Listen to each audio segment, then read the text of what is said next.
नमस्कार दोस्तों, मेरा नाम हार्दी लुहार है और हम ओशो ट्रांसफॉर्मेशन कार्ड में card number 32 beyond the small family को समझने जा रहे हैं।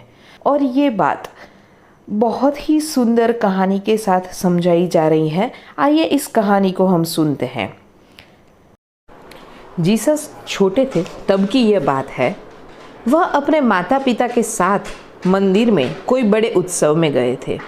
जीसस वहाँ कहीं भीड़ में गुम हो गए थे और फिर शाम तक उनके पिता ने उनको ढूंढ भी लिया था। वो कुछ विद्वानों के साथ बैठे थे। वो अभी बहुत छोटे थे और वह उनसे चर्चा कर रहे थे। उनके पिता कहते हैं, जीसस आप इधर क्या कर रहे हो? हम आपके लिए चिंतित थे। जीसस बोले, चिंता मत करिए, मैं अपने पिता का कारोबार देख रहा हूँ। उनके पिता ने कहा, मैं तुम्हारा पिता हूँ और किस प्रकार के कारोबार की बात कर रहे हो? मैं तो एक सुतार का काम करता हूँ। जीसस ने कहा, मेरे पिता तो स्वर्ग में है, आप मेरे पिता नहीं हैं। जैसे बालक को माता के गर्भ से बाहर आना पड़ता है और माता का शरीर छोड़ देना पड़ता है वरना वो मर जाएगा, ऐसे ही मानस स्तर के साथ भी होता है।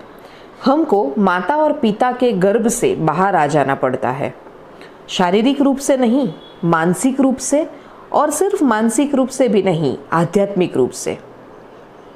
जब आध्यात्मिक रूप से बालक का जन्म होता है तब वह अपने भूतकाल को पूरी तरह से तोड़कर बाहर आता है और पहली बार वह खुद बनता है।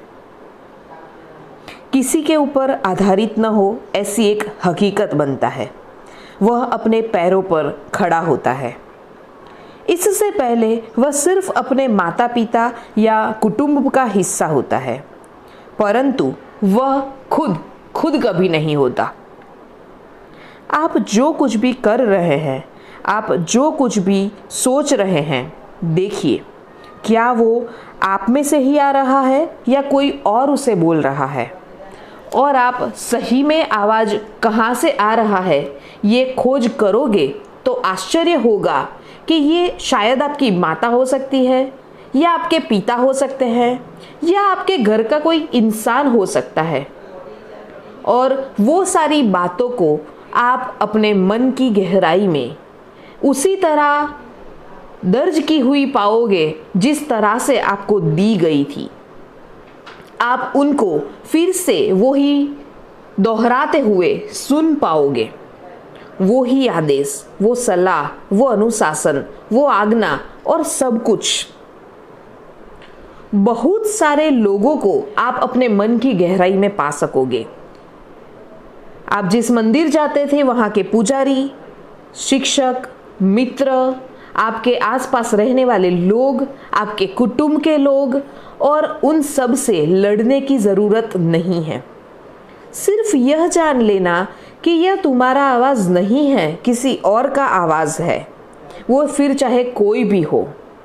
जब तुम्हें यह पता चल जाता है कि ये तुम नहीं हो, तुम उसे अनुसरण नहीं करने वाले। कुछ भी मुश्किल हो, अब तुम निर्णय कर सकते हो, तुम खुद आगे बढ़ सकते हो। और तुम जब परिपक्व होने का निर्णय करते हो, बहुत बालक की तरह रह लिए, बहुत आधारित हो लिए और बहुत दूसरों की आवाज़ सुनकर अनुसरण कर लिए, लेकिन ये सब चीज़ें तुमको कहाँ लेकर आई?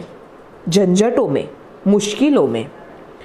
तो एक बार जब तुमने पा लिया यह तुम्हारी खुद की आवाज़ नहीं है, उसको अलविदा कर दो।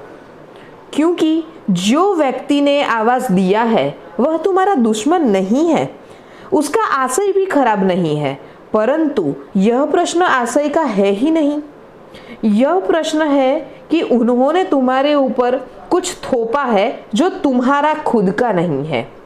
वह बात तुम्हारे अंदर से नहीं आती है, और वह कुछ भी हो जो बाहर से आता हो वह तुम्हें मानसिक गुलाम बना देता है।